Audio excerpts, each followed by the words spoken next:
الحمد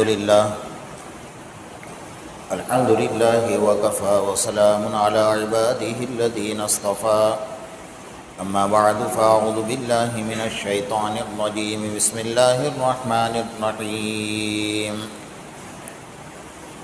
ادعوني أستجيب لكم وقال تعالى في موضع آخر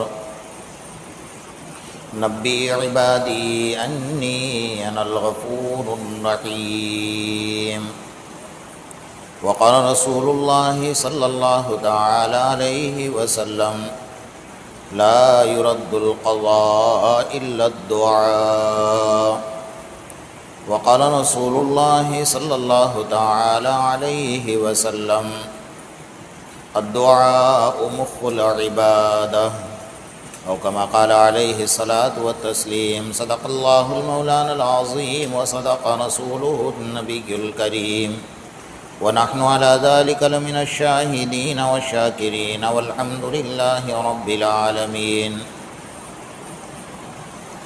محترم بزرگوں اور عزیز دوستو، ہم لوگ اللہ کی بارگاہ میں سر جوڑ کر اللہ تبارک و تعالیٰ سے بھیک مانگنے کے لیے بیٹھے ہیں۔ ہماری شکل و شباہت، ہماری حیات ایسی ہونی چاہیے جیسا ایک بھیک مانگنے والے کی ہوتی ہے۔ اللہ تبارک و تعالیٰ کو وہ ادا بڑی پسند آتی ہے اور اللہ بڑے خوش ہوتے ہیں۔ حضرت شیخ سعدی رحمۃ اللہ علیہ فرماتے ہیں، خوش نمایم نالے شبہائے تو ذوقہائے دارم بزارہائے تو،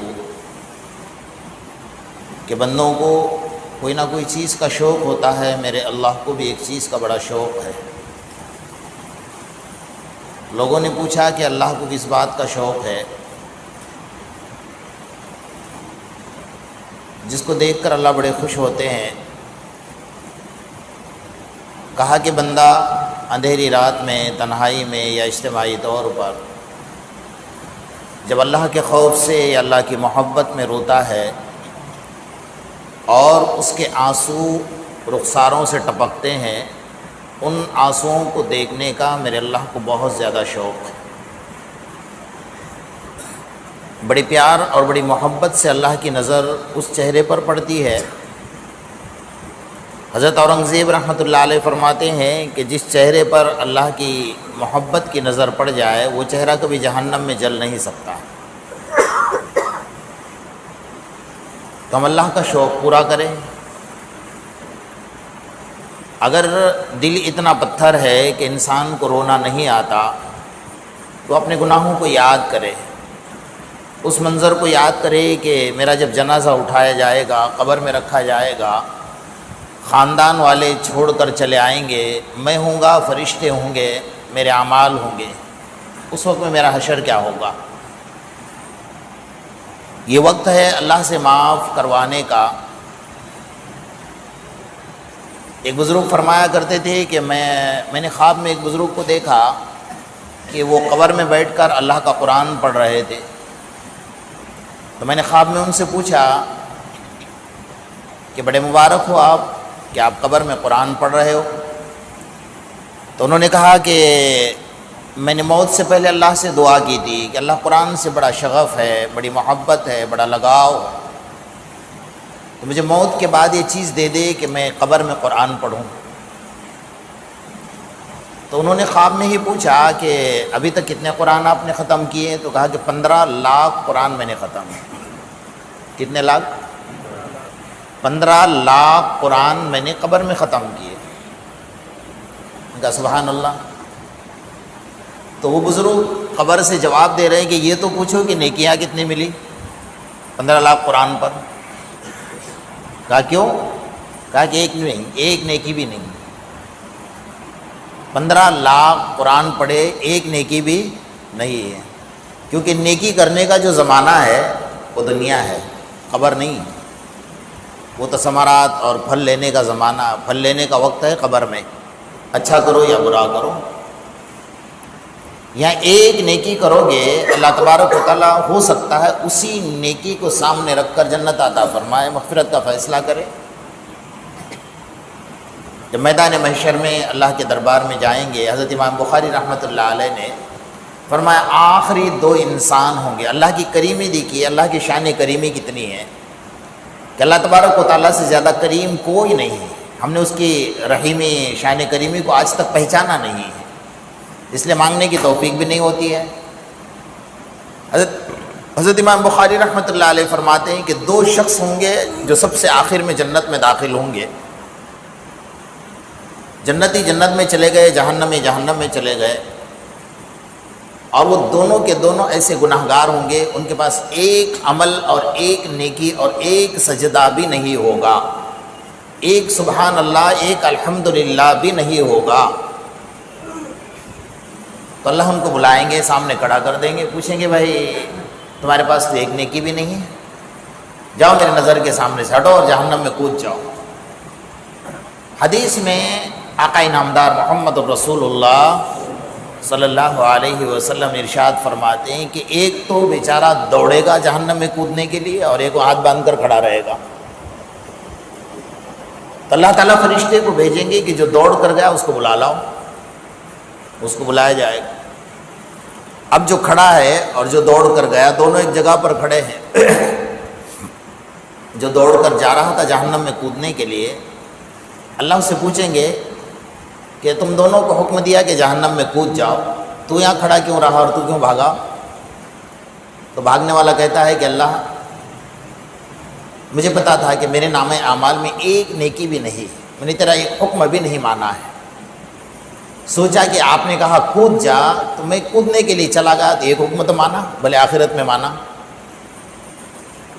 ایک نیکی تو ہو گئی نا میرے پاس، آپ کا ایک حکم تو مان لیا۔ اب جو کھڑا ہے اللہ نے اس سے پوچھا کہ تو کیوں کھڑا رہا؟ وہ کہتا کہ اللہ میں نے دنیا میں سنا تھا کہ جس کو اللہ اپنا دیدار کرائیں گے اس کو جہنم میں نہیں ڈالیں گے، اور جس کو جہنم میں ڈالیں گے اس کو دیدار نہیں کرائیں گے۔ تو اب آپ نے تو دیدار کرا دیا، آپ کہاں بھیجیں گے جہنم میں مجھے؟ میرے آقا محمد رسول اللہ صلی اللہ علیہ وسلم ارشاد فرمایا میرا اللہ کتنا کریم ہے، میرا اللہ مسکرانے سے ہنسنے سے پاک ہے، لیکن میرا اللہ مسکرائے گا، یہ کیسے میرے عجیب بندے ہیں، جاؤ جنت میں چلے جاؤ۔ اللہ اکبر، یہ میرے اللہ کی شان کریمی ہے۔ تو ہم اس اللہ کی شان کریمی کو سامنے رکھ کر اللہ سے بھیک مانگے، ندامت کے آنسو بہائے۔ دعا اتنی طاقتور چیز ہے کہ انسان کے تقدیر کے فیصلے کو بدل دیتی ہے۔ دعا اتنی طاقتور چیز ہے کہ مردے کو زندہ کر دیتی ہے۔ اللہ نے دعا میں وہ طاقت رکھی ہے، لیکن ہم لوگ وہ حساب سے دعا ہی نہیں مانگتے، ہم الفاظ پر غور کرتے ہیں۔ بہت سارے لوگ تو کتاب میں دیکھ کر پڑھتے، ایک ہے دعا کرنا، ایک ہے دعا پڑھنا۔ ہم دعا پڑھتے ہیں، دعا مانگتے نہیں ہیں۔ مانگنا الگ چیز ہوتی ہے اور پڑھنا الگ چیز ہوتی ہے۔ ہم دعا پڑھتے ہیں، دعا مانگتے نہیں، مانگنے کا طریقہ الگ ہوتا ہے۔ اللہ تبارک عاجزی سے مانگو، اللہ کی ذات کو حاضر اور ناظر رکھ کر مانگو، اللہ کی ذات کو سامنے رکھ کر مانگو۔ حضرت امام آقا انعامدار محمد رسول اللہ صلی اللہ علیہ وسلم مسجد نبوی میں تشریف فرما دے، ایک عورت اپنے چھوٹے سے بچے کو لے کر آئی اور اللہ کے رسول صلی اللہ علیہ وسلم کو مسجد نبوی کے باہر سے آواز دی کہ یا رسول اللہ میں آپ سے کچھ بات کرنا چاہتی ہوں۔ اللہ کے رسول صلی اللہ علیہ وسلم تشریف لے گئے، فرمایا میں نے میرا شوہر، میرا خاندان، میرا قبیلہ، میرا مذہب سب کچھ چھوڑ کر اس چھوٹے سے بچے کو لے کر آئی ہوں، میں مسلمان بننا چاہتی ہوں۔ اللہ کے رسول نے کلمہ پڑھایا اور اس کو اپنے عورتوں کا مہمان بنایا اور بچے کو اپنا مہمان بنایا کہ اس کو ہمارے پاس رکھیں۔ کچھ دن گزر گئے کہ مدینہ میں کچھ بیماری نکلی اور اس بچے کو بغل کے اندر پھوڑی ہو گئی۔ وہ پھنسی اتنی خطرناک ہو گئی کہ بچے کی موت واقع ہو۔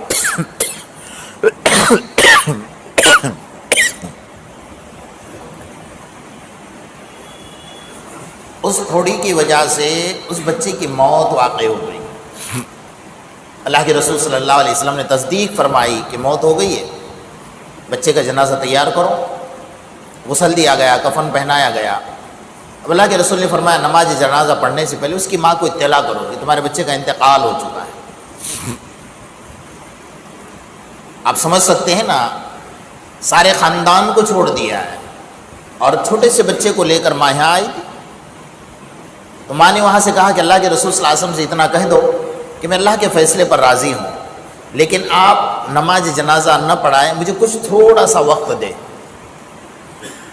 اللہ کے رسول صلی اللہ علیہ وسلم نے بلایا اور مسجد نبوی کے بازو میں اس بچے کا جنازہ رکھا ہوا تھا، ماں ہے، ماں نے مصلی بچھایا، 2 رکعت نماز پڑھی، جنازہ بچے کا بازو میں پڑا ہے، اور اللہ سے چند الفاظ میں بات کر لی، کہا اللہ میں نے سارا خاندان چھوڑ دیا، میں نے میرے شوہر کو چھوڑ دیا، میں نے میرا قبیلہ چھوڑ دیا، میں نے میرا مذہب چھوڑ دیا، اور یہ بچہ تیری امانت تھی، تو نے لے لیا، میں تیرے فیصلے پر راضی ہوں، لیکن اللہ میرا سارا خاندان اسلام کو بدنام کرے گا، محمد الرسول اللہ صلی اللہ علیہ وسلم کو بدنام کرے گا کہ دیکھو یہ مذہب چھوڑ کر گئی تو اس کے خدا نے اتنی لاج بھی نہیں رکھی کہ اس کے بچے کو اٹھا لیا۔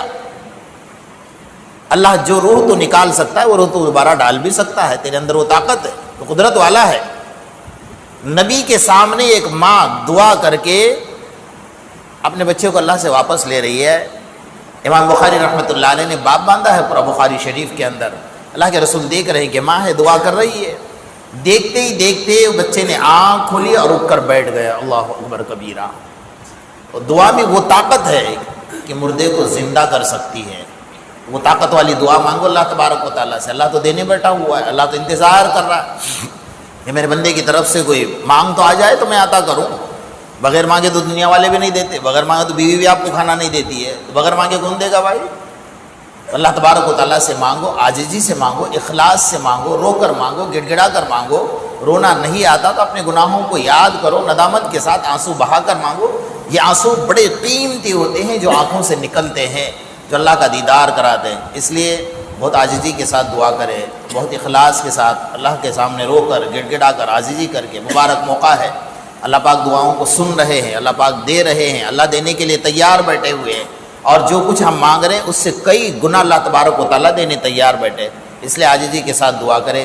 اللہ تبارک و تعالیٰ جتنے لوگوں نے جو بھی عبادتیں کی، اللہ پاک تمام کی عبادتوں کو قبول فرمائے، ہمارے گناہوں کو معاف فرمائے، اللہ اپنا قرب نصیب فرمائے، اور اللہ تبارک و تعالیٰ آنے والے رمضان کے ہم تمام کو قدردانی کی توفیق عطا فرمائے۔